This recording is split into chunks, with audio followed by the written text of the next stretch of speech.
You park the car. It's 92 degrees outside. You tell yourself you'll be gone for 5 minutes. You turn off the engine. The air conditioning dies instantly. The doors close with a soft, final sound. The cabin feels warm, but manageable. You still feel in control. What you don't realize is that the physics has already started working against you.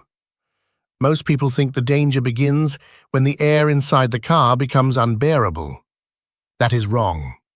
The danger begins the moment sunlight hits the glass. Sunlight travels as shortwave radiation. It passes easily through car windows and strikes the interior surfaces, the dashboard, the steering wheel, the seats. Those surfaces absorb the energy and convert it into heat. Then, they re-emit that energy as long-wave infrared radiation. And here is the trap. Long-wave infrared does not pass back through the glass efficiently. It gets trapped. This is the greenhouse effect in a sealed metal box. Within minutes, the dashboard temperature can exceed 150 degrees Fahrenheit. The steering wheel can reach levels that cause skin burns on contact. The air temperature inside the vehicle begins to climb not linearly, but aggressively. In the first 10 minutes, it can rise by 20 degrees or more. In 15 minutes, the interior can exceed 120 degrees, even if the outside air is below 100. This is not about comfort. It is about energy accumulation. A car is not just a container, it is a heat battery. The metal frame absorbs energy.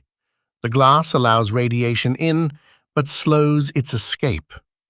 The confined air volume limits convection. There is minimal airflow to carry heat away. Every surface becomes a thermal mass, storing and radiating energy inward. People believe cracking the windows will save them. It will not.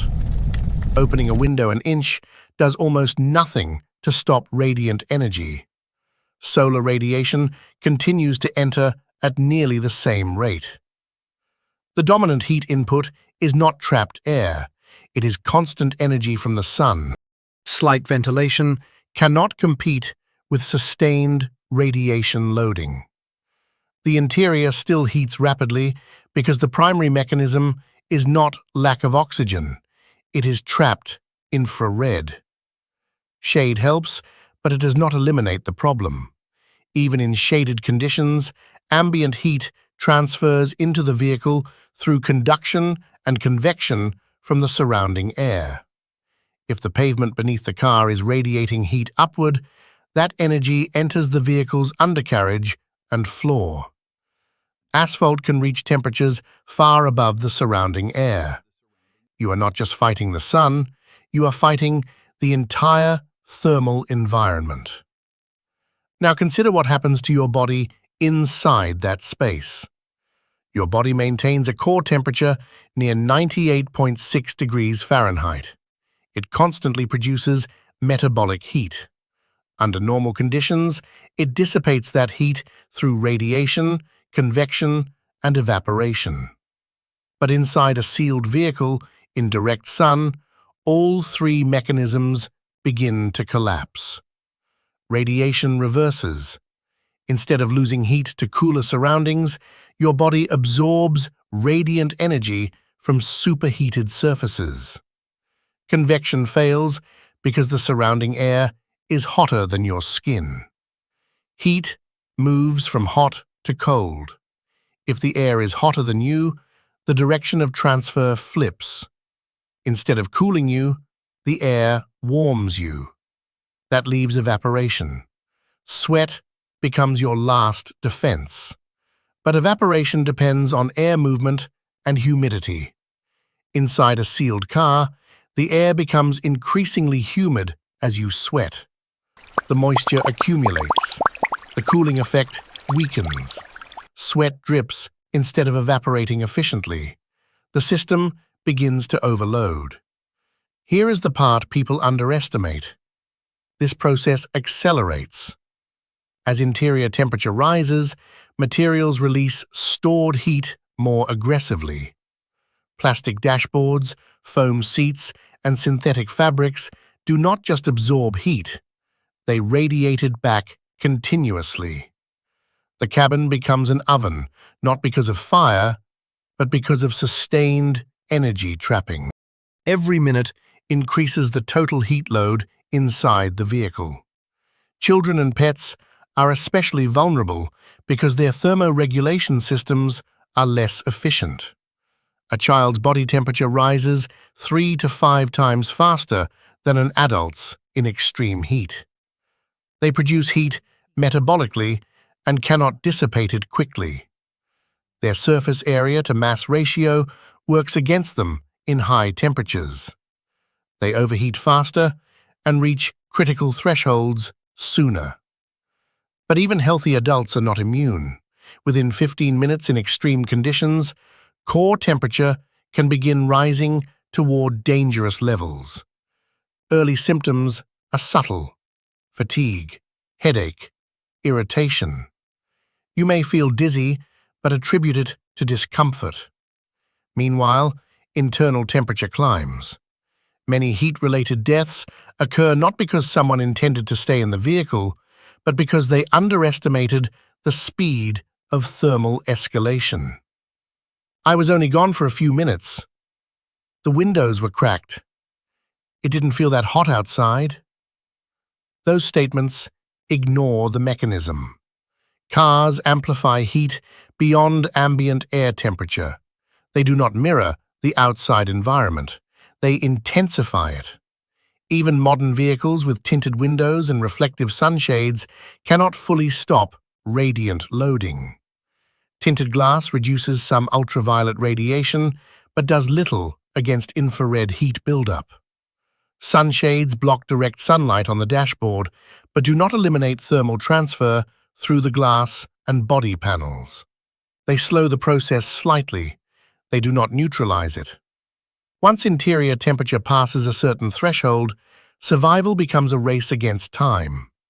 As your core temperature approaches 104 degrees Fahrenheit, protein structures inside cells begin to destabilize.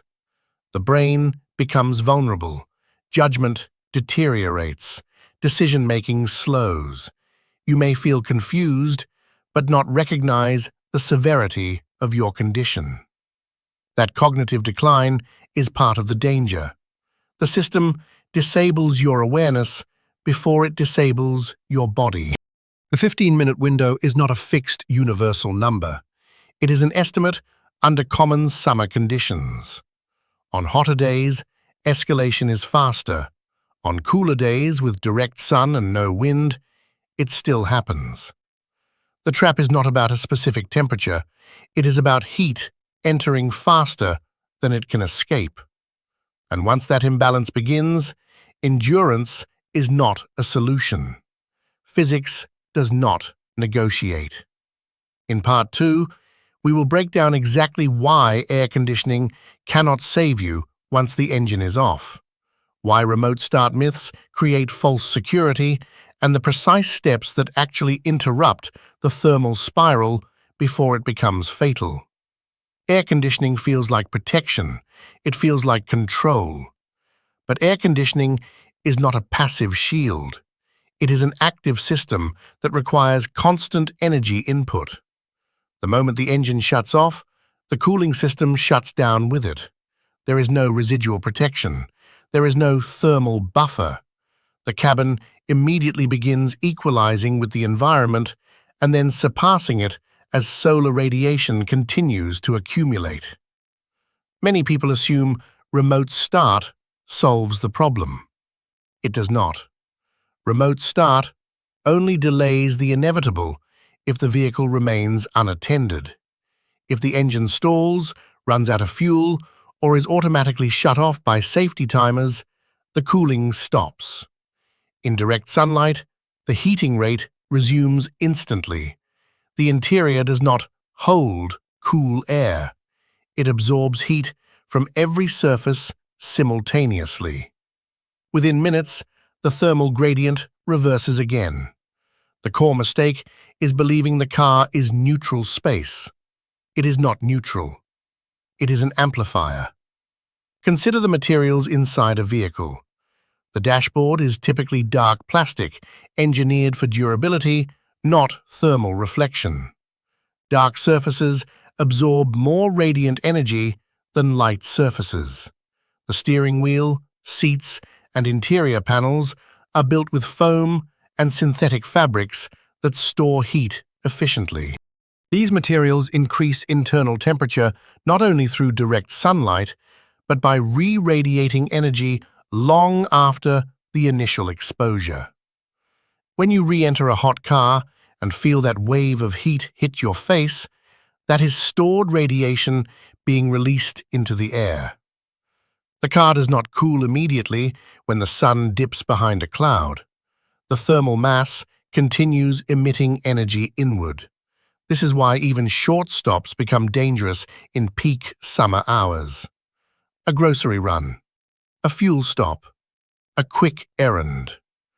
The timeline feels short from a human perspective. From a thermodynamic perspective, it is long enough to destabilize the environment inside the cabin. Now let's talk about the most dangerous scenario: leaving someone inside. When a person remains inside a heating vehicle, their body contributes to the rising temperature. Human metabolism generates heat continuously.